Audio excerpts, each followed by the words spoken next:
to America, period. I'm your host, Matt Sweets, the GUVNA, and today we are continuing our series with another exclusive interview with Richard Burgess. I'm very happy to have you back. Welcome back, sir. Thank you. Thank you. Glad to be back. Thank you. Thank you very much. Very excited to get into our next topic here. Okay, let's do it. Let's do it. All right, Richard. So this week, ICE, illegal immigration. It's been in the news once or twice, I think. We've heard a lot about it. And sadly, some unfortunate things happened to some individuals in Minnesota. I mean, my heart goes out to them. But at the same time, you know, I kind of learned at a very young age, you know, even if you get pulled over, you keep your hands on the steering wheel. Yes, sir. Yes, sir. Yes, ma'am. May I go into the glove compartment? You know, those types of things where... And I'm surely not going to stick my nose into federal officers or police department business like some individuals. But I do feel sorry for their families and so forth. And they essentially became political collateral damage, in my opinion. But I want your thoughts. What do you think about the whole thing? I think that these guys, first of all, these guys came as a protection after 9/11. To those that remember what happened on 9/11 when our country was greatly affected by foreign terrorists, okay? And I think that, and ICE was formed then, and this is what I don't understand. Why they've been under countless administrations, ICE has been doing this, okay? So I don't understand why now in 2024, 2025, and 2026, people have a problem with it. ICE and immigration been doing this for a long time. I used to live in San Antonio, Texas, which is in South Central Texas, and I worked landscaping for subdivisions. And once a week, we would hear people running and whistling, immigration coming. This was back in the 90s. Okay. And so immigration been scooping people up and deporting them since the 90s. I had a couple friends that was affected by illegal immigrants that would do something violent to them and run back. But I totally support ICE coming in, because here's the thing, and what people saying doesn't make sense. If you cross the border illegally, it's illegal. It's a crime, right? It's a crime. Yes. It's a crime. It's not a felony per se, but it's a crime. I have friends that came here the right way, filled out the paperwork, did what they were required to do to become an American citizen, and that's not fair for people just to get to come over here.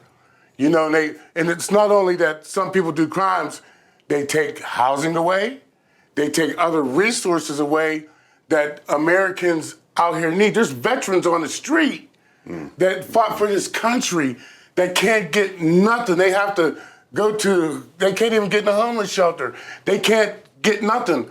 But somebody that comes over here illegally gets apartments, they get houses, they get loans, they get money. I'm gonna tell you, I went to visit San Antonio, 2022. I don't know what nobody says there, but I seen for myself, I went to the airport, my flight was leaving at 5 o'clock in the morning. I go to San Antonio airport, it's total chaos. Why? There was people, I don't think they were mentioned, there was people, brown people from everywhere running around. They were talking to different languages. I'm bilingual. I know Spanish. Sure. They couldn't even speak my language. Trying to cut in line and everything. Well, I found one person that understood English. And I asked him what was going on. And he had an envelope, and they had these foil blankets. They looked like aluminum foil. And they have folders and phones. And I said, well, what's going on here? Right. And he's like, well, the president just gave us a ticket to anywhere we want to go in the nation. We got checks in here, and they gave us a phone. We're just waiting for our flights. And I was flying from San Antonio to Charlotte to Pittsburgh. Well, about maybe 20 of them got on my flight from San Antonio to Charlotte, but then they all got off and none came to Pittsburgh at that time. Wow. Yeah, so I seen it with my own eyes. Even when the government and their president at that time was saying that wasn't happening, it's something that I seen with my own eyes. That's insane. And 20 people on a plane, that's a nice chunk of individuals taking up those seats. And they're flying for free on our tax dollars? Yes. And they admitted this, essentially. Yeah, he told me they gave them like They gave them $5,000 checks. They gave them free, I don't know if it was Android or iPhones, and they gave them a ticket to anywhere in the United States they wanted to go. How does that make any common sense? Does it? I don't think so. Doesn't. No, it doesn't. No, it doesn't. I was just thinking about that. You know, I didn't think nobody was going to do nothing crazy and all that, but I thought about that and said, that's not fair.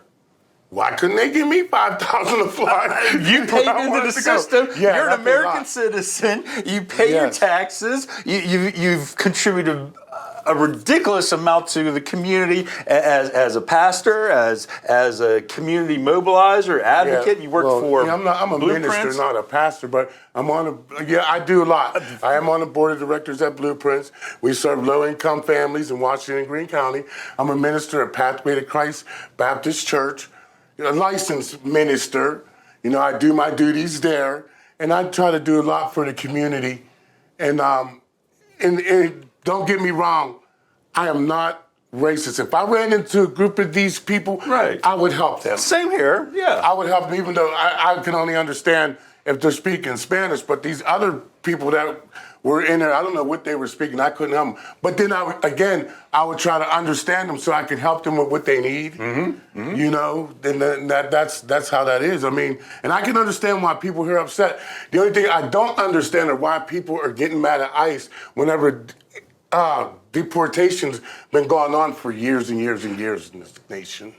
And Richard, I'm glad you mentioned that because, correct me if I'm wrong, Tom Homan, who's in charge of ICE and so forth, that was the same individual that Barack Obama had for ICE back in the day.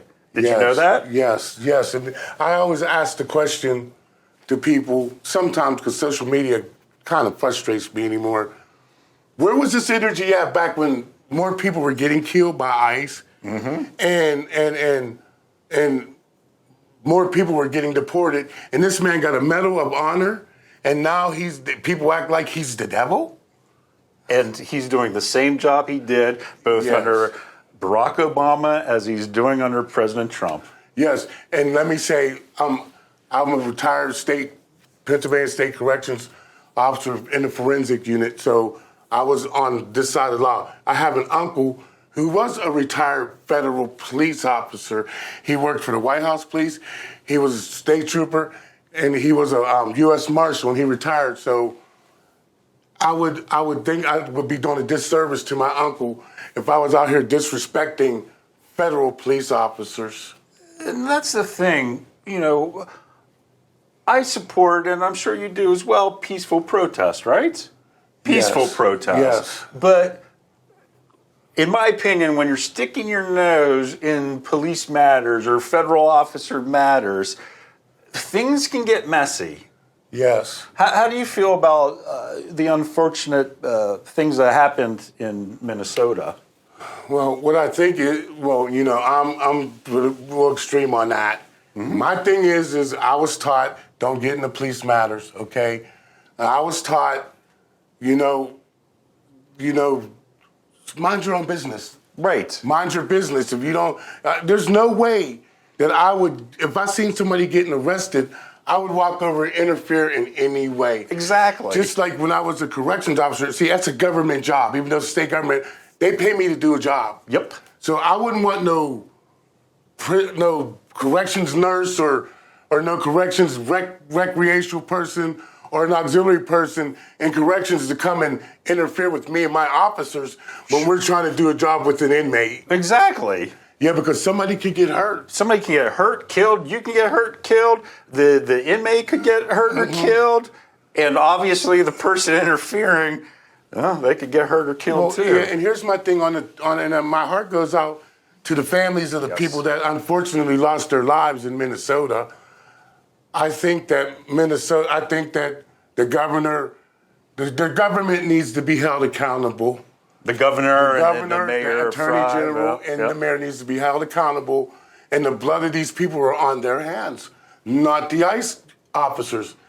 When you're an officer and you're in the heat of doing something, you have to make split-second decisions. You know, they don't think about if somebody's going to come over. They don't think about if somebody is in a vehicle and want to come to them, they don't think about that. Right. And as an officer, this is how I believed, you want the most peaceful resolution to some of the to some of the worst problems that you may face. Exactly. And I agree with you. My heart goes out to those families, but politicians are using them really as pawns at this point. They're getting violent, and Richard, answer this one. Okay. When you have these quote peaceful protests that have gone way over the top, they're blocking highways, they're stopping, Susie, who's just trying to get to work at her waitress job and pay for her family. They're blocking her, or they're disrupting work or business at, let's say, a Target or something. Does it solve anything? No, it doesn't. No, it doesn't. All it does is put more people's lives in danger, puts people's livelihoods in danger. I mean, and here's my thing, and this is what I don't like about the whole protesting. Seems like the protests are selective.